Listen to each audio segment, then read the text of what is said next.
Tonight, we will see the sky clearing after some showers we've had this afternoon. Right now in Birmingham, already breaking out into some sun after a few raindrops here and there. It didn't really rain all that much in central Alabama, but it rained a whole lot more up to the north and toward the western part of the state earlier this morning. Some spots got close to a half-inch of rain, while others barely got enough to wet the ground. It's 67 with a west-southwest wind in Birmingham. The front really hasn't blasted through here just yet, although the showers have already moved well south of Jefferson County. This is the Bibb-Chilton County line.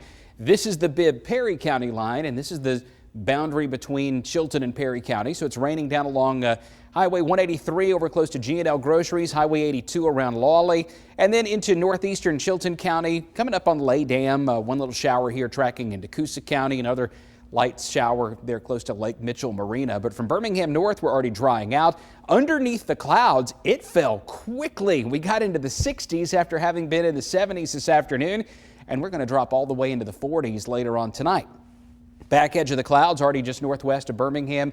We are clearing the sky tonight as dry air moves in. What few showers we have left over are moving well south of Montgomery and Auburn by midnight.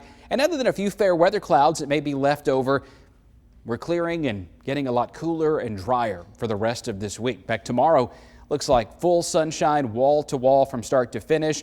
Tonight into early tomorrow morning as the sky clears, you'll still have another chance to see some of those Orionid meteors. Got a few out of the corner of my eye late last night over Shelby County, and you may be able to see some tonight, especially after midnight. You find the constellation Orion in the southeastern sky, and you got to be in an area away from city lights and give yourself about 10-20 minutes to let your eyes adjust, and you may see as many as 10 to 20 meteors in about 60 minutes, about an hour's worth of time.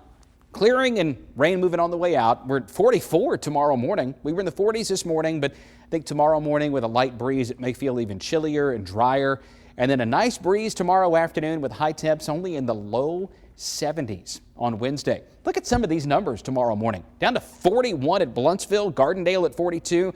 I would not be surprised at all if a few spots don't make it to the 30s by tomorrow night into Thursday morning, and yet again we could have a little patchy frost on some rooftops or some grass. Not a widespread killing frost, but a little patchy frost wouldn't be out of the question.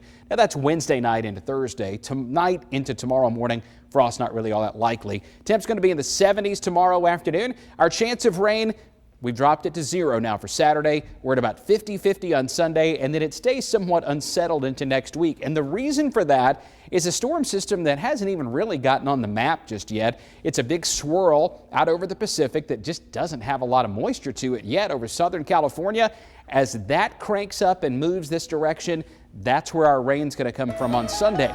The slower the system gets here, the later in the day that rain could be, and there's also the potential that some of us just don't get a whole lot at all. But the best chance will be Sunday afternoon, Sunday evening, and then leftover showers are going to hang around into the first part of next week too.